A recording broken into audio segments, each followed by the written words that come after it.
Selamat pagi.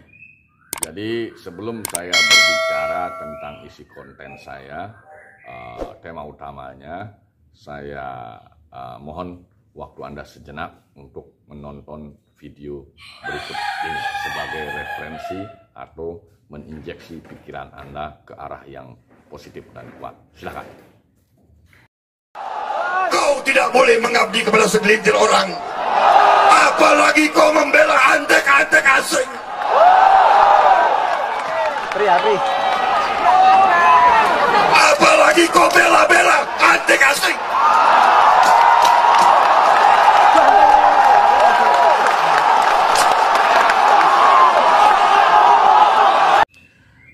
Pagi hari ini hal yang akan saya sampaikan tidak jauh dari opini-opini tentang politik. Ya, ini politik nasional di Indonesia. Jadi saya sebut saja. Yang pertama ingin saya sampaikan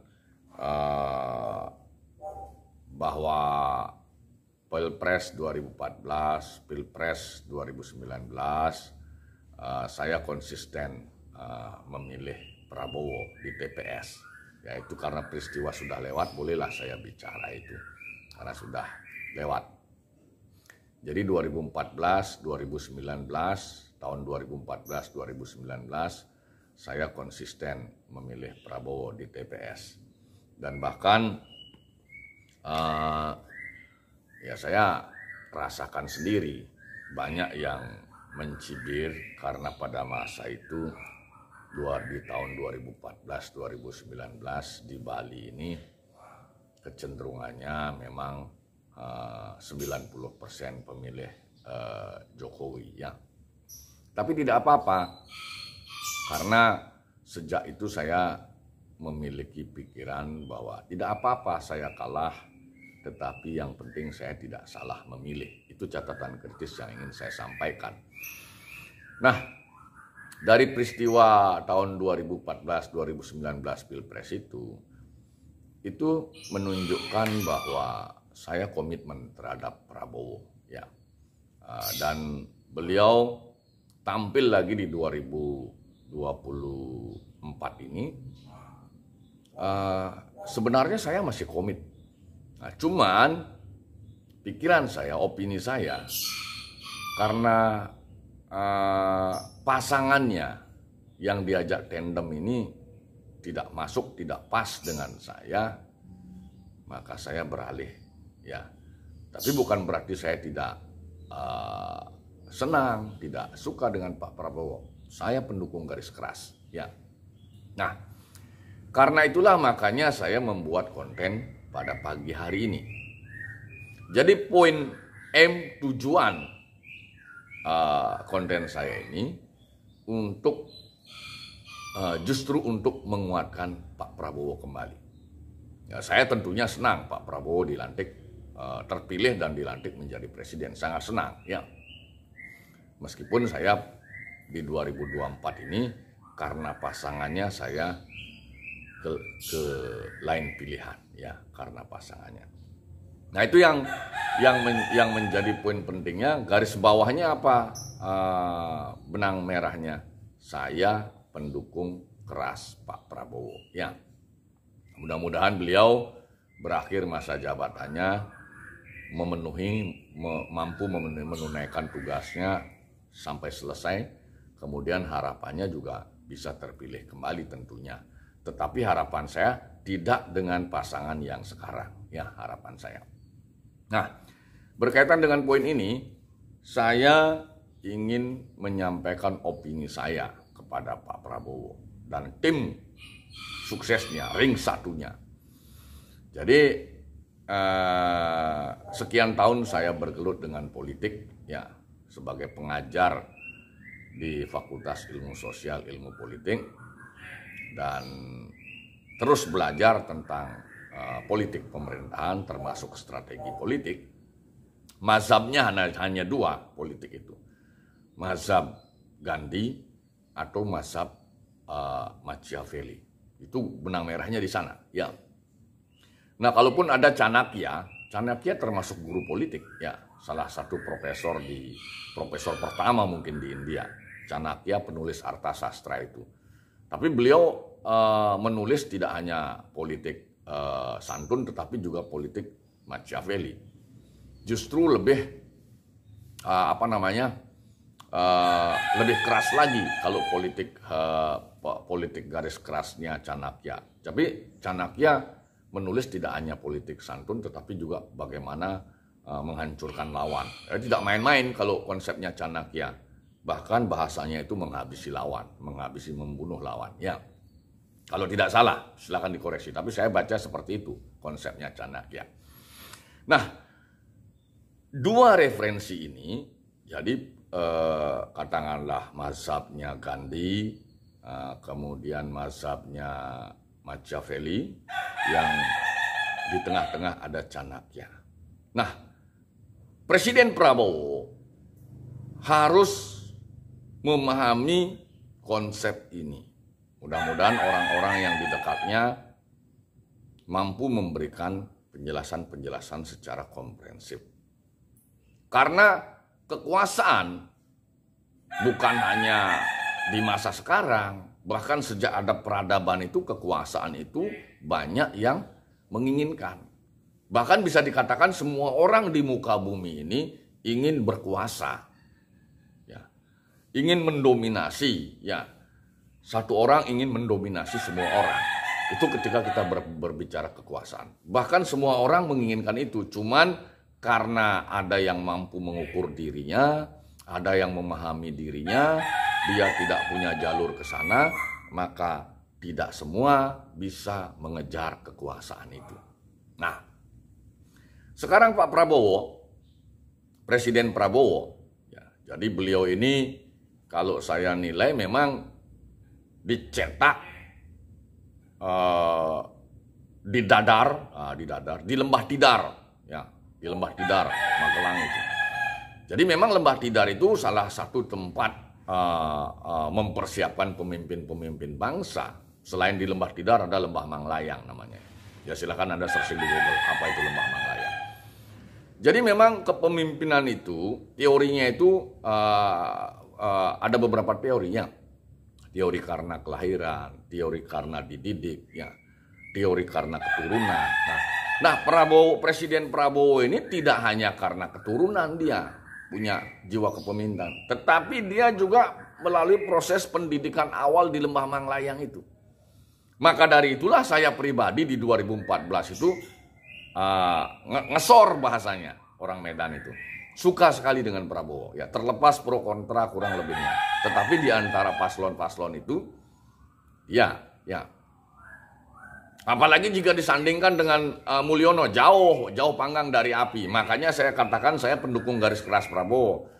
Tidak apple to apple membandingkan Prabowo dengan Mulyono. Tidak sama sekali. Kalaupun Prabowo memuji Mulyono, itu saya rasa perlu memperoleh catatan kritis, ya, kalau pribadi saya. Nah, kembali lagi ke cerita Pak Prabowo tentang kekuasaan tadi. Karena Pak Prabowo sekarang sudah pada puncak kekuasaan, tentunya beliau dan ring satunya ini harus menjaga kekuasaan itu sampai 5 tahun ke depan aman. Bahkan kalau bisa membuat program yang bagus, kinerja yang bagus, sehingga terpilih untuk periode berikutnya. Nah, itu catatan kritis saya. Nah, kemudian yang hal kritis berikutnya, di dalam politik, apalagi selevel kelas kepala negara, itu tidak bisa dikatakan steril. Seperti kalimat saya tadi, banyak orang menginginkan kekuasaan, ya, cuman tergantung sikon. Ada yang waras, ada yang merasa tidak mampu, dan lain sebagainya. Ada bicara tentang kesempatan. Nah, bagaimana menjaga kekuasaan yang sudah dipegang Pak Prabowo? Nah, ini hati-hati. Ring 1 intelijen yang tidak betul-betul ring satunya Pak Prabowo yang steril harus menjaga ini. Saya akan mengutip penyampaian Bu Koni Rahakundi. Jadi kalau di dunia ini jangan sampai ada pemimpin seperti Zelensky dan Mulyono. Nah, yang kita tangkap hari ini, Mulyono Junior yang bernama Samsul ini, si belimbing sayur ini sangat berbahaya. Ya. Jadi Mulyono memang berbahaya dengan segala plus minusnya itu, tetapi lebih banyak minusnya. Bahkan ijazah Mulyono ini sampai dengan hari ini yang tidak hanya merugikan kredibilitas dia, tapi kredibilitas semua anak bangsa ini, termasuk kredibilitas state negara, dipertaruhkan gegara ketidakjelasan ijazah Mulyono. Kasihan Mulyono, jadi kita harus netral.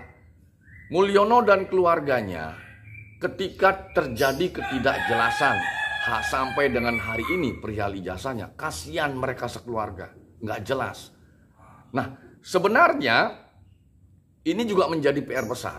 Nah, kembali ke cerita Pak Prabowo. Pak Prabowo dengan tabiat Mulyono yang kerap menghalalkan segala cara dan kemungkinan besar secara genetik karakter anak itu, terutama anak laki-laki, itu turun dominan dari karakter ayahnya.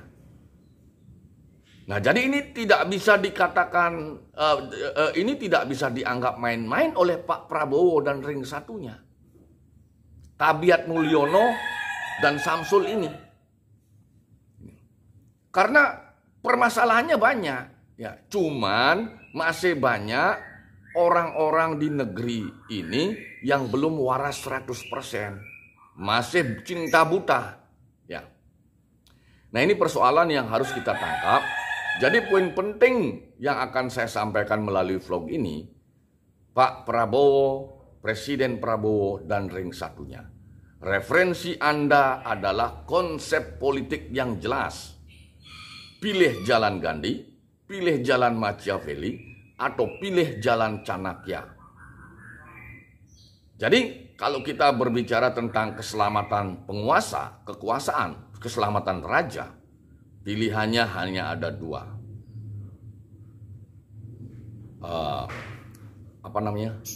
Disingkirkan atau menyingkirkan. Tidak bisa, karena ini sudah politik praktis pada level tertinggi di satu negara. Jadi tidak bisa Presiden Prabowo dan timnya itu bermain drama. Kemungkinan besar bahasa saya bermain drama. Oke. Tetua kita di Nusantara mengatakan mikul dur mendem jeru. Mikul dur mendem jeru. Kemudian tetua-tetua kita mengatakan bahwa berpikirlah positif, berbicaralah positif, berbuatlah positif. Tetapi itu bukan berarti kita tidak boleh memiliki pemikiran curiga. Bukan berarti seperti itu. Konteks-konteks tadi itu harus didudukkan pada kondisinya yang benar atau tepat. Bukan semua dianggap positif. Kalau semua orang harus berpikir positif, ngapain ada pemeriksa? Aparatur pemeriksa. Ngapain ada penyidik? Ngapain ada intel? Jadi kalau mau bicara konteks positif, kemudian mikul dur mendem jeruk, itu konteksnya harus tepat. Tetapi ketika berbicara tentang ancaman terhadap kekuasaan, ancaman terhadap penguasa, ancaman terhadap negara, konteksnya tentunya tidak seperti yang disampaikan selalu positif-positif saja tadi. Nah, berbicara tentang Presiden Prabowo, maka pilihannya ada 3 tadi. Menggunakan cara Gandhi, menggunakan cara Machiavelli, atau menggunakan cara Chanakya. Ya, penasihatnya Raja Asoka di India dulu. Jadi kalau Chanakya melihat sikon, positif, negatif, positif, negatif. Tapi kalau Gandhi positif terus. Kalau Machiavelli kiri terus, keras terus. Kalau Chanakya lihat sikon. Nah, itu poin penting yang ingin saya sampaikan kepada Presiden Prabowo dan ring satunya. Pilihan Pak Presiden hanya 2. akan disingkirkan atau menyingkirkan. Nah, karena Pak Prabowo sendiri yang telah menentukan pilihan untuk merangkul Mulyono dan keluarganya. Sementara sudah kita ketahui perkembangan terakhir, partai memecat dia. Ya, partai memecat dia itu. Jadi kalau orang dipecat itu jelek, tidak mungkin bagus dari kacamata ADART partai. Tidak ada orang dipecat itu bagus, tidak ada. Dari kacamata ADART atau aturan partai. Partai sudah memecat. Banyak tokoh-tokoh elit yang sudah berbicara tidak setahun ini saja, sudah beberapa tahun sebelumnya. Ya. Tentang kebenaran, tentang ketidakbenaran. Nah, ini harus menjadi catatan kritis Pak Prabowo dan timnya. Jadi kalau dibiarkan, Mulyono dan Samsul ini adalah sebenarnya hambatan, masalah buat negeri ini. Jadi kembali ke hatinya Pak Prabowo. Apakah Prabowo akan tetap menjadi Prabowo yang lama, yang menginginkan negeri ini menjadi macan Asia, atau jangan sampai justru mudah-mudahan tidak, justru Pak Prabowo mendorong negeri ini hanya menjadi kucing rumahan yang manis. Ya. Itu hal yang ingin saya sampaikan pada vlog pagi hari ini. Jadi kesimpulannya, kita berharap Prabowo, Presiden Prabowo kembali ke tracknya untuk mengajak kita semua itu menjadi macan Asia. Berani mengatakan yang hitam itu hitam, yang putih itu putih. Menindak tegas yang hitam dan abu-abu. Ya. Jadi tidak berada di areal abu-abu. Ya. Kemudian memberikan ruang seluas-luasnya kepada keluarga Mulyono untuk mengklarifikasi perihal bibit, bebet, bobot mereka. Siapa mereka sebenarnya? Ya. Kemudian juga memberikan ruang yang seluas-luasnya persamaan di muka hukum kepada Mulyono dan keluarganya. Apakah memang ijazahnya itu asli atau sebaliknya? Termasuk si Samsul ini. Jangan sampai hal ini terus berlarut-larut seperti periode-periode presiden sebelumnya yang tidak ada titik terang tentang isu-isu yang menerpa beliau-beliau sebelumnya.